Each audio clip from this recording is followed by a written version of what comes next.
like to start these off, Brenda, by you telling us a little bit about yourself. What actually brought you to the place you are now in terms of becoming an administrator? All right. I love children, of course. I think everyone says that goes into education.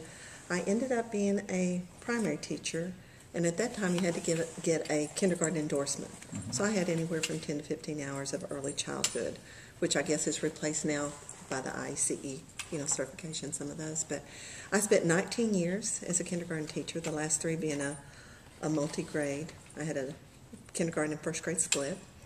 And then the job came open for the central office. I did not apply for it the first time, and because I had a younger child at home. And then the second year, I thought, I may like to do that. I've always liked to be in charge, well, or at least they say. But it's been a very good learning experience, and I've been able to, I feel like have an impact on a lot of kids other than just young children. Well, this tape is being made for the class ADOL 630, which is Introduction to Educational Administration.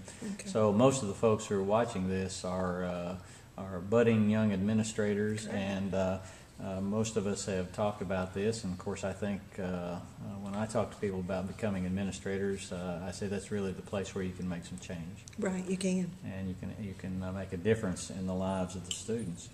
The lesson we're dealing with here is Lesson 5, which is the title of the lesson is The Federal and State Government and Education. And one of the assignments actually asked this question, and that's what I wanted to get you to address.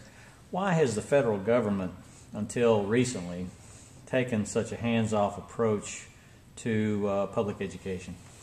Well, I think one reason there was hands-off from the government is that it's in the Constitution that each state has the right to determine their curriculum and the standards and set that. So for the pretty much, that's why we don't have a universal curriculum across the country. And teachers often ask that question, why don't they just give us a curriculum and tell us what they want us to teach? And that's one of the reasons. And of course, with the reauthorization of the Elementary and Secondary Education Act, of course, that's been reauthorized several times, and that's federal money. And it seems like, with federal money, they have been able to dictate a few of the things and changes. If you're going to get federal money, you're going to be held to their standards. But one thing I think is real interesting that's going on right now and I can't remember the name of the other group, but with the state school officers, the chief school officers, Gene Wilhoit, the ex-commissioner of Kentucky, is leading that group, and they're getting states on board. And my understanding, all 48 states and 2 or 3 territories have agreed to come to the understanding that they're going to have a common set of standards. And that's what they're working on right now. Kentucky was one of the first ones to go on board. And the career and technical standards have come out, and of course we're waiting for the other ones to follow suit here real soon. But what they've discovered as a kid in Kentucky in 3rd grade might be learning at a higher, maybe a particular topic might be learning at a higher or lower rate than a child in a classroom in Tennessee. And we're no longer vying for jobs, down the road or, in the next city. We're a global economy right now, so our kids across the nation have got to be better educated. And the way to do that is to get on board. And they can only do that if everybody agrees to do it, because, again, the Constitution dictates that they have the right to do that. So you mentioned the Constitution. Of course, when our founding fathers looked at the whole idea of education and public education, they had a different view of it. Exactly. They were looking at education as being available for people, right, as long as you were male and white.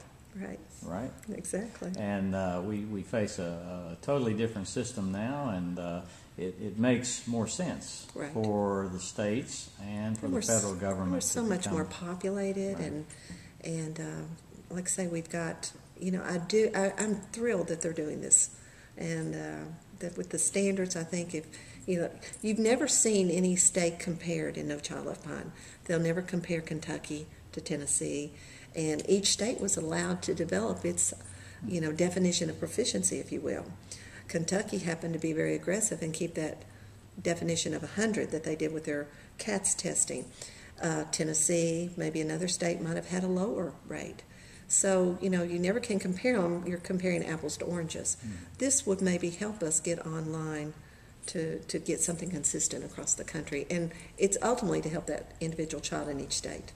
And of course, with education becoming, or it being such an expensive endeavor, it's important for us to have the support from the state and the federal government. That's right. From just dollars. For the dollars, the resources that they can put down. That's right. Helps us to be able to do all the things that we need to do for kids. And right now we're in a time where the dollars are dwindling for education. Speaking of dollars, this is not on the set agenda, and I'm not trying to throw you a curveball here, but Corbin Independent Schools has had a lot of success in securing funding for new construction, and you've got a lot of projects going on. What could you tell us about that in terms of the funding for all the things that you have? Well, those are separate dollars. Right. Those are just dollars that are set aside for construction. We passed an extra nickel and things like that. And there's offer assistance now. Now, 30 years ago when we built our high school, it was bonded through our board, and we're still paying on that. I think 2011 we got out from under that debt, but now there's offers of assistance. And I think this last one, I'm about afraid to tell you, I want to say it's something like $76,000, or maybe it's $176, but you multiply that by 12. So you're talking about quite a bit of dollars that you can do construction work with, and we've never had that in the past. And we've got a superintendent and that would be what I would tell your administrators that are aspiring. You've got to know the finances, and you've got to look at those dollars and how you can use them to best off. We don't have a lot of percentage contingency funds. A lot of districts have 16-30% contingency funds. In other words, they're carried over in our budget. We have like 5.76 or something like that. Our monies are utilized on our students. Well, you have a very progressive superintendent. We do. And I know if he were here, he would be he's the kind of individual that would be more than willing to share a lot of the credit with everyone else. And He with you would, all. but to be perfectly honest, he is a visionary. He really is. He has done a whole lot. He's been able to be here for, the average lifetime of a superintendent is around 5 years, I think 5 to 7 years. Mr. McNeil has been here, I think now maybe 16, 17 years. So he's been here long enough to be able to see his vision fulfilled, and he's not finished. We're in a high school construction project right now. Right. Well, he's certainly, as you said, he's a visionary, and he sees what the system can become, and your successes speak to that.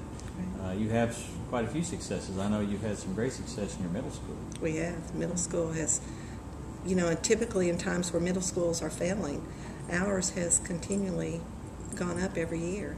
They're the 4th ranked middle school in the state of Kentucky out of all 400 and some odd middle schools. Well, that's great. And it's kind of like what we were talking at our meeting today.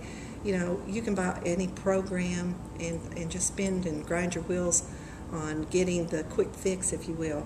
It just goes back to that, what's going on in that classroom, because no program is ever going to replace the teacher in that classroom. So as administrators, I guess my challenge would be to your class is, you're going to have to make sure you get the best teacher in every classroom. That is a challenge. It is a challenge. One last question for you, and we'll wrap up with this. I like to ask the people I interview this particular thing. How valuable are good mentors to you as you're coming through your career? I don't think you can put enough emphasis on good mentors.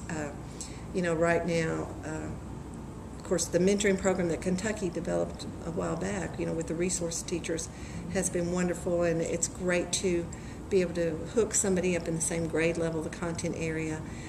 We also are trying in Corbin to even hook up our new teachers even beyond that, because, K-TIP, we don't know if it'll continue to be funded. It's kind of been iffy. But personally, being able to work with somebody like Mr. McNeil, myself, who constantly gives me learning opportunities, he says.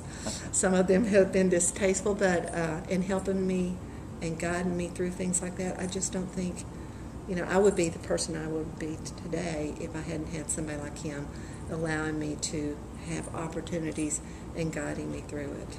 Great. So, On behalf of the class, I want to thank you